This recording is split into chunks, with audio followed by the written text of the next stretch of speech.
Just quickly, Mr. Rogers, I understand and fully support your campaign. However, do you feel that you're working with a double-edged sword?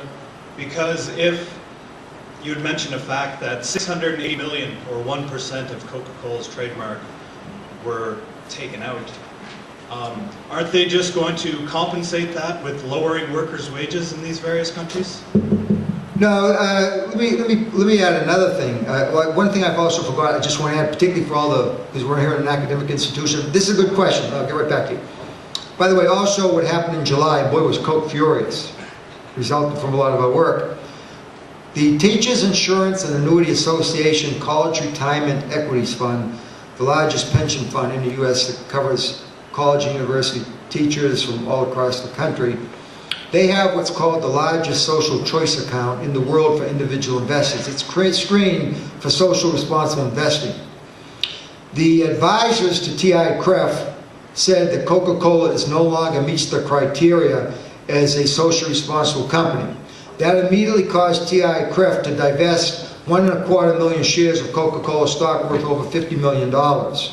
Because, okay, and Coke has been kicked out of the social choice account, which is an $8 billion account. What the people at TI-CREF told me was that Ray, because I meet with these TI-CREF investors, they still have a lot of money invested outside the social choice account as well in Coke. They said this part of your strategy about impacting their brand name is of real concern to big investors, long-term investors, because if you affect the brand name, you'll affect their bottom line, that'll affect their price of the stock, that really affects our investment. This is a real problem. That's the importance of that. Now what this gentleman just raised is a double-edged sword. We impact Coke, we affect their bottom line, they're going to start losing so much money, we'll affect wages of workers. Well, what we need to do is we need to affect this company in a way that it does clean up its act, that it becomes responsible. There's so much money being made in Coke that it's literally making some people, not just millionaires, but billionaires, okay? And in fact, there are a number of the people on a Coca-Cola board that they're all billionaires. In fact, the person who stepped down recently from the Coke board, Warren Buffett, was the second richest man in the world. And I should tell you that Warren Buffett, who still owns $10 billion worth of Coca-Cola stock, 8.3%, he also is a big investor in PetroChina, which is involved in the Sudan. So if we get Coke out of there, not only will we be affecting worldwide, but we'll also be affecting Warren Buffett and his investments. So, with any gain, there's pain. It's just like a union leader wanting to come after me. What are you going to do if you affect jobs of our members? I'll give an example. Buzz Hargrove, the Canadian Auto Workers. He refused to meet with me. I gave him his opportunity, but he was able to call me every derogatory word that he could when I got on the phone with him. I said, well, Buzz, I don't think we should be talking on the phone. Why don't I come to Canada and meet you? Now, you write me a letter, and if I think we should have a meeting, we will. I said, okay. And basically what I wrote to Buzz was this.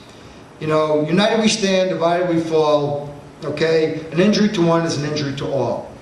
If you're suggesting that our campaign will cause possibly the loss of some of your members' jobs, here's what I'm going to suggest. First of all, I suggest that if we bring enough economic pressure on this company that they're going to start laying people off, they're going to give in. But let's say that they do come to you and say, look, we're going to lay off 5 of your workers, 10 of your workers, 100 of your members. Here's what you say, Buzz. And people, union solidarity, global union solidarity, they'll hear this around the world. You simply go to Coke and say, if you lay off 1 of our members, or 10 of our members, or 100 of our members, because we're fighting to protect the lives and the livelihoods of those workers in Colombia, what we're going to do in my union, a union of close to 300,000, we're going to ask every one of our members to donate 50 cents or $1 a month, and we're going to build a worldwide Justice Solidarity Fund. And we're going to hire the people that you lay off, our members, to work with the campaign to stop Killer Coke. Not only to protect the workers in Colombia, but also to get the best contracts we can for our workers here in Canada. And that was my answer to him. Buzz has still not responded to me, nor has he ever agreed to sit down and meet with me.